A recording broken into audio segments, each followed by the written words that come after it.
Paarkii ijaaruun biyya guddisuudha. Hadiiqaa ijaaruun biyya guddisuudha. Hay meedaantii kana irraa tolchi.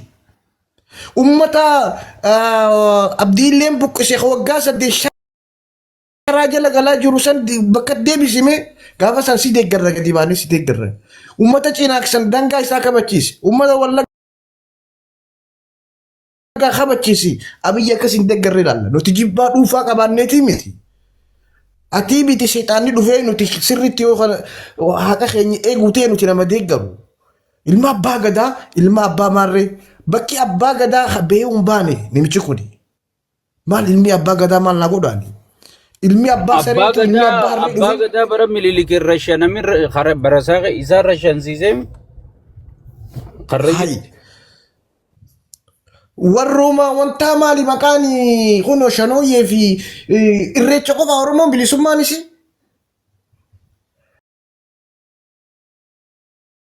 Hay Harargeen karaa takkan qabdu amma. Aanaan torba karaa guddaa bakki buna qabu, bakki dhadhaa qabu, bakka timboo qabu. Jaarsoon samamaa jirti. Mee gaara mul'ata. Karaa guddaa industirii haasoo as biraa ta'ee farsi bulaan argee. Industirii takka dhiisiiti karaan guddaa sii tolfame. Dirree dhawaa hin qabde. Aanaan keenya tokko karaan qabu. Bikkummaan ani itti dhaladhee. Godina jaha. Godina tokko miti maali aanaa jaha gaarri mul'ata aanaa jaha hin qabu. Aanaan jaarsoon qabdu. Machaaraan karaan qabdu. Biyya bunaa, biyya dhadhaa, biyya deemaa, biyya jimaa karaan qaban. Ganamuu doolaara guurratan. Jabuutii ganamuu jimaan deema achi ganamuu akka bunaatii miti ganamuu jechiin irraa bare soojikii jira maarree jira. Alaa kulli haal nuti oomishoomsee rakkoon qabu. Amma kun roobee waa'ee roobeetti kudhaalaan magaaluma roobee ta'eeti karaan hin jiru. Karaa gaasaraa silaa bakki diinagdeen guddaa karaa kun nuti baroonni asirratti keenyeef haa tolchuu fi malee maal irraa hin haafna paarkii irraa hin haafna. Faabrika jaare moo koriidarii nama diree dhawaatti calcha hararitti tolchan daabboo nu taanuti. Namni daabboon qabu mutaantiin qarshii 500 namni bitatu amma irra guddaan mutaantii namni gaafa ayyaana bitata. Mutaantiin qaaliin qarshii 2,300 harkishaa qarshii 500 paantiin Paantiin har'aa miti kan kuma 500 seente paantiin sanuuta faashinan ta'in paantiin beeyta alpaant min alpaanti kan jaantu wal dhabdi beeyta paantiin ta. Itti fufa. Ay qawlaan nabit.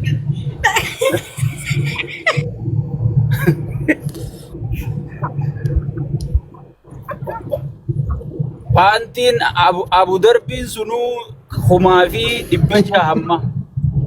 Tuun kuma 3 beek. Astagfirullah. Leellisu.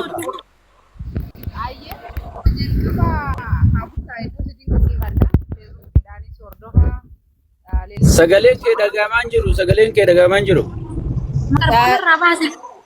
I think rakkoo bilbilaati na fakkaata irfoonisiitu gabboodha amma dhagahama. Laa sirri dhagahamamai. Ayya kaabuttaadhaan hedduu si dinqisiifadha. Baay'ee si hordofaa feesbuukii kana malee ani tiktookii kana baay'ee asin dhufu. Barruu kee laayivii kee waa hunda kee hordofaa nama hedduu dinqisiifadhuudhaati nama jabaadha. Jabaan rabbii. Baay'ee galatoomis hin jedha. Thank you. Naannoo tokko jirraa qaamanis nama wal argu jechuudha. Guyyaa bulloon kitaaba eebbisiisu bakkuma tokko turre.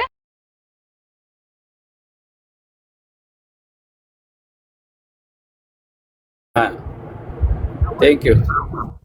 Jechuun barbaada.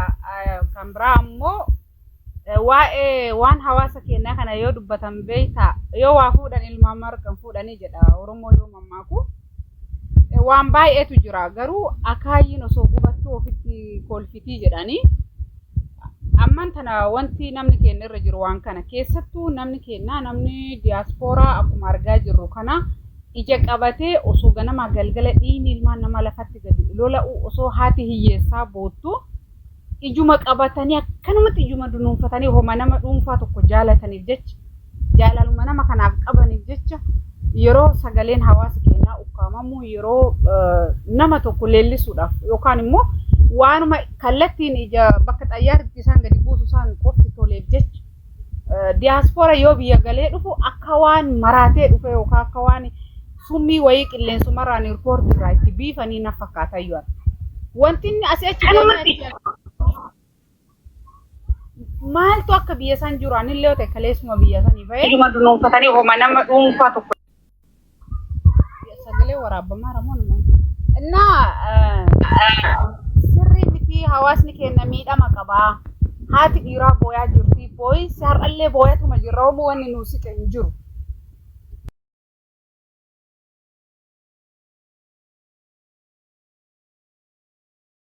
Karaa baharatiin biyya bahaa jira.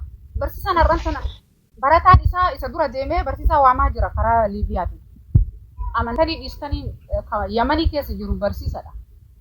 Humni barate biyya san keessatti kufee baruuf barsiisuun akka isin argitanitti kufee hojjetaan gatiin qabu, doktoriin gatiin qabu, mindaa isaa dubbatu hin danda'u.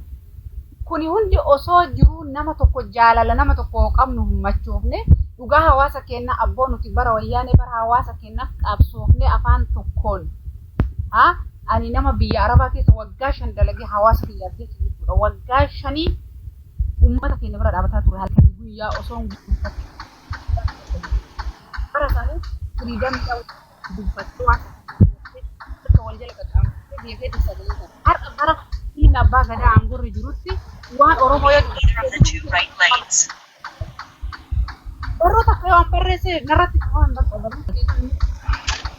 akka sadarkaa tanaa nama tokko Facebook kee jala kaanii si hordofuutitti kana jechuun sagalee namaa